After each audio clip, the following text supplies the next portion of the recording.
friends, Assalamu alaikum. Welcome to a fresh new episode of Sundays with Sammy, and I hope you all are keeping safe, keeping well, और आप सब अपनी अपनी lives में खुश हैं. Coming to today's topic, friends, आज का हमारा topic है phobias. अब phobias कहा जाता है उन unexplainable fears को जिनसे हम अपनी daily life में encounter कर रहे होते हैं. हमें किसी न किसी चीज़ से डर लगता है बगैर किसी वजह के, किसी सिचुएशन से या किसी चीज़ से, और उस डर की वजह से जो है हम बहुत अपसेट भी होते हैं, हमारी ज़िंदगियां भी सफ़र होती हैं. So for example phobias different तरह के होते हैं. एक तो होता है पानी से लोग डरते हैं, दैट इज़ कॉल्ड हाइड्रोफोबिया. वो एक बीमारी भी होती है जो रेबीज़ में हो जाता है हाइड्रोफोबिया. बट उसके अलावा भी एक कम लेवल तक भी लोग डरते हैं, जैसे कि बोट में जाने से, समंदर में जाने से, पूल में जाने से डरते हैं. फिर लोग हाइट से डरते हैं, ऊंचाई से उन्हें डर लगता है. ऊंचाई से नीचे देखते हैं तो उनको लगता है कि चक्कर आ रहे हैं या समथिंग.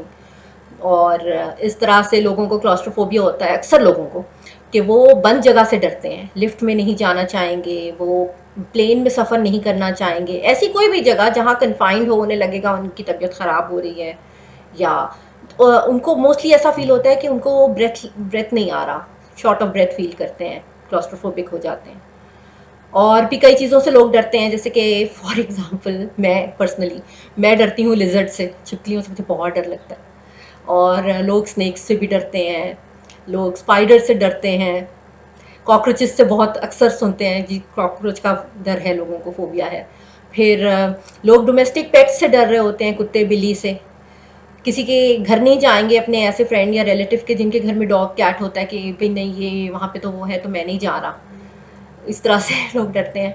फिर समटाइम्स बड़ी अनयूजुअल चीज़ें होती हैं, जैसे कि मेरी एक आंटी थी, उनको डर था मुर्गी से.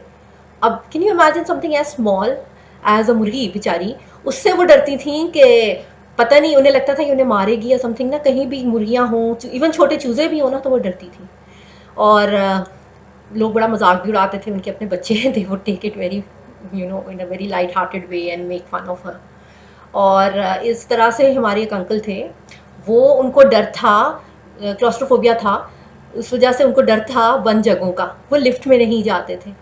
अब इवन उन्होंने अगर कोई बहुत बड़ी टॉल बिल्डिंग पे भी जाना हो ना, तो वो बेचारे स्टेयर्स लेते थे, सीढ़ियाँ लेते थे, क्योंकि उनको लिफ्ट में जाना वॉज नॉट एन ऑप्शन उनके लिए.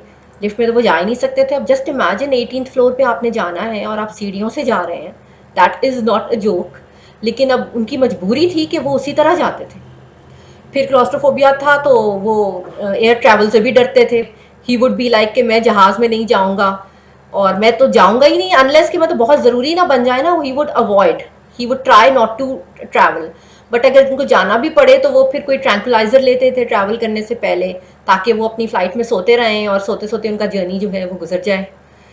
और इस तरह की बहुत सारी चीज़ें होती हैं. लोगों को डर लगता है अंधेरे से, रात को वो बाहर नहीं जाएंगे.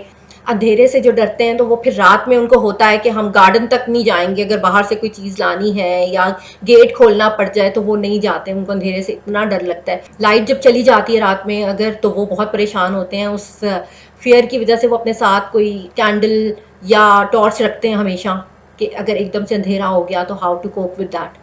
तो इस तरह से बहुत सारे फैक्टर्स हैं. मेरे ख्याल से एंडलेस लिस्ट होगी फोबियाज की. लोग डरते हैं मौत से, या ओल्ड एज से, या अकेलेपन से. और ये तो उस तरह के मैं कहूँगी कि फैक्टर्स हैं जो कि टोटली टोटली अनअवॉइडेबल हैं, कि सबके साथ होना है. ओल्ड एज तो आनी है, अकेले भी होना पड़ सकता है. तो इन चीज़ों से डरना, और मरना तो सबने है, तो इन बातों से डरना it doesn't make sense. But then क्या करें, जिनके साथ प्रॉब्लम है वो खुद ही जाने. और वैसे तो मोस्टली होता ही है कि ये फोबियाज हैं, हार्मलेस हैं, ये कोई इतना बड़ा नुकसान आपको नहीं देते, सिर्फ इनकन्वीनियंट होता है. लेकिन एक इफेक्ट होता है कि सोशल शेमिंग हो जाती है. आपके फ्रेंड्स आपका मजाक उड़ाएंगे, स्पेशली बचपन में, स्कूल में बच्चे जो हैं they could be very blunt and very very unkind also, कि अगर उनको पता चले कि आप डर रहे हैं कॉकरोच से, किसी चीज़ से, तो they really really come after you, और आपका बहुत मजाक उड़ाया जाता है. उस तरह से बड़े होकर भी घरों में, फैमिलीज़ में मजाक उड़ाते हैं. जैसे मैंने बताया, वो जो मेरी आंटी थी जिनको मुर्गी से डर लगता था, उनके बच्चे ही उनका बड़ा मजाक उड़ाते थे. मेरे अपने बच्चे, लिजर्ड से मैं डरती हूँ, तो मेरे बच्चे जो हैं they are like always trying to make fun of that thing, और मुझे बिला वजह कहेंगे मामा छिपकली आ गई and all that, just to see my reaction. तो इस तरह की चीज़ें होती हैं, बट मोस्टली कोई बड़ा हार्म नहीं होता है फोबिया का। हाँ, एक बात हो जाती है कि कभी कभार समटाइम्स यहाँ तक होता है कि फोबिया जो है वो इतना ज़्यादा बढ़ जाता है कि फिर आपको साइकोलॉजिकल हेल्प लेनी पड़ जाती है, फिर आप उस सिचुएशन को अवॉइड ही नहीं कर सकते, आपको मदद की ज़रूरत होती है अगर फोबिया इस हद तक बढ़े। मैंने रिसेंटली एक मेडिकल जर्नल में पढ़ा था कि एक शख्स था, वो अकाउंटेंट था, लेकिन उसने सडनली ऑफिस जाना बंद कर दिया। जब पूछा कि आप ऑफिस क्यों नहीं जा रहे हैं, तो पता ये चला कि उनको डर लगता है जो पेपर पिन्स होती हैं ना, उनसे। अब पिन कुशन में पिन्स लगी हुई होती हैं, हर ऑफिस में होता है पिन कुशन।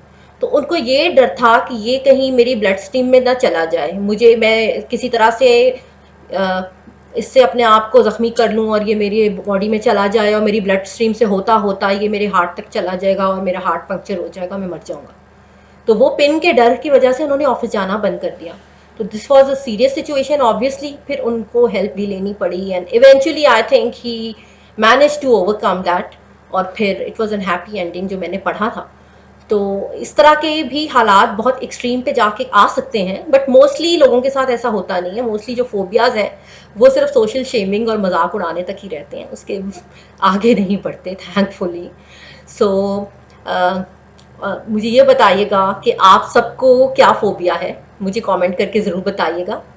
किसी न किसी बात से तो आई एम श्योर आप सब भी डरते होंगे, तो do let me know. On this note, I would like to wrap up my today's session. I'll see you next week, same time, with a fresh new topic. Till then, look after yourself, keep smiling and be positive. This is Samar Ghulam Ali signing out. Allah Hafiz. Bye bye.